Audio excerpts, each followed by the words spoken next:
Hey, what's going on, everybody? So I want to talk about this real quick. I've seen a lot of people online talking on Twitter about the PlayStation Showcase that was announced for May 24th. That's next Wednesday if you're watching this video current time.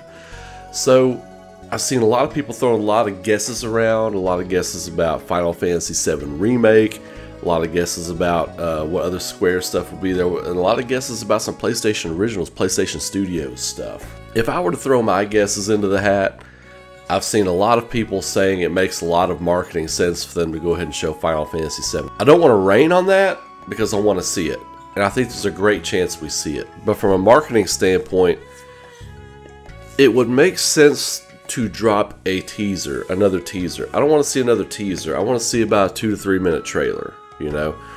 I want to get a good grasp of what the gameplay is going to look like and things. But before we get into all that, let's actually read what the release says. The show will run a bit over an hour, focusing on PS5 and PSVR 2 games in development from top studios from around the world. Expect a glimpse at several new creations from PlayStation Studios, as well as spellbinding games. Spellbinding games from our third-party partners and indie creators. So, well, we know what PlayStation likes to do with these things, right? They like to undercut expectations, and I don't say that in a bad way. I don't say that in a bad way. I think the intent of their marketing with these things is good. I think it's actually good for smaller studios, and here's why. I'm going to keep this part short. When PlayStation makes an announcement like this, everybody gets hyped. They want to watch it, even though they forget that the last time you get hyped for one of their things, it wound up being a little underwhelming. They like to show off a lot of the smaller studios in this because those are the studios that they can get the most out of for lesser money than, like, say, the AAA studios, right? AAA games and studios take a lot of time and a lot of money and a lot of budget, especially if it's a PlayStation Studios thing. Now, they will get behind it, but they do love to focus on indie creators because those are the games that can crank out a little bit quicker and get you interested. They want to get you interested in those games so you can get hyped and buy those games, and it's a bit quicker money, basically, to put it in a shorter phrase. But indie games, PSVR 2, I would say they maybe lead with a big thing. They go into PSVR 2, then they go into some of their independent stuff, and then they show some big hitters. Now, PlayStation Studios stuff, I think some of that will be the PSVR 2 stuff. Could we finally get a look at Metal Gear? Could we finally get a look at this long-rumored Metal Gear remake, right? So I think that's one thing that people aren't talking about. Metal Gear remake, and then, you know, there's a whole lot of old PlayStation 1 games that could use a remaster or remake. I would love to see some of that stuff. But let's get into the Final Fantasy stuff. Final Fantasy 16, I think we get a quick little something. But do we need it? No, we don't need it. At that point, we're going to just be a few weeks out from the release. I think we'll be, well, just under 4 weeks, 3 weeks away from release at that point. So I don't think we're going to need it. We'll get a little something, though, I think. Just a release date, you know, pre-order now, that kind of thing. Now, it does not necessarily make marketing sense to show Final Fantasy VII now. It does from a standpoint of going ahead and put it in people's brains, especially if we're getting this thing in, like, the 2023 side of winter as opposed to the 2024 side of winter. I think we're getting this on the 2024 side of winter, Final Fantasy VII Rebirth.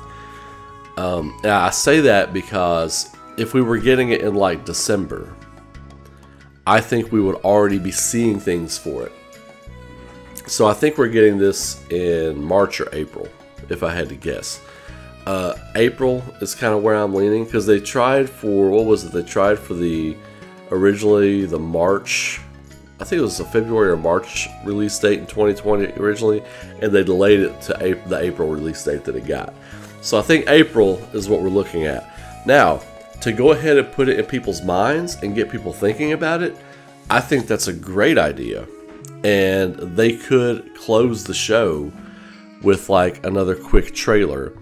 And I think probably around August or September, once the marketing for Final Fantasy 16 has died down. I can't recall if they said there's going to be DLC for 16.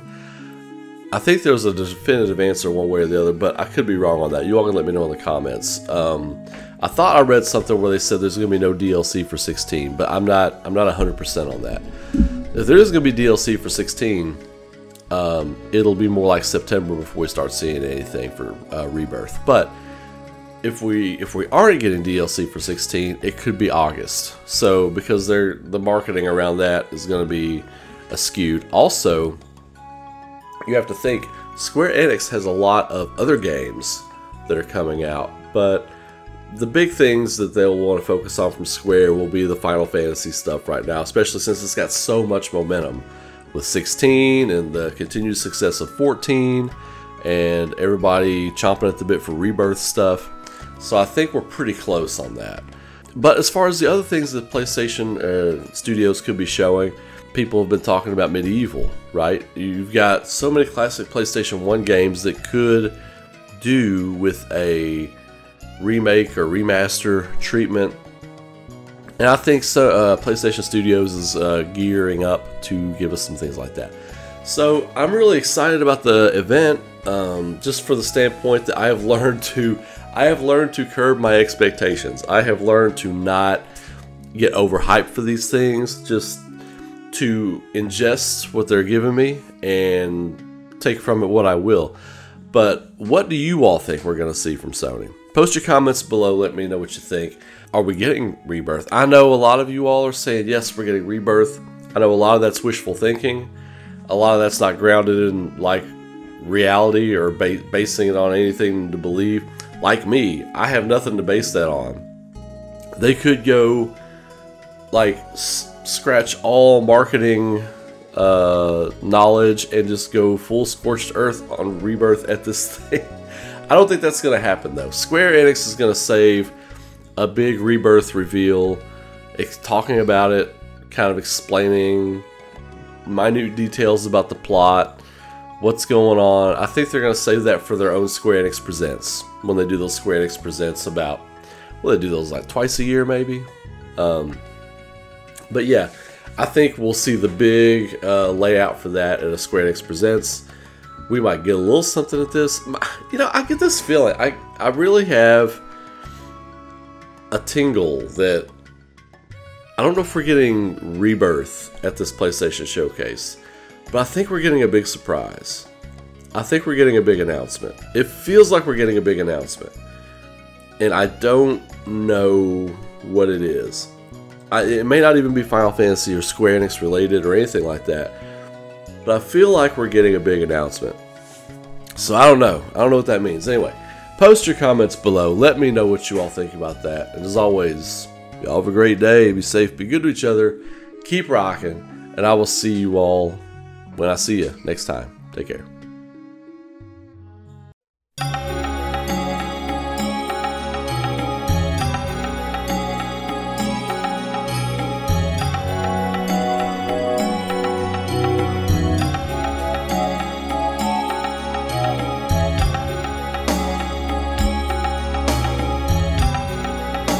I want to say a quick thank you to my YouTube and Patreon members and supporters.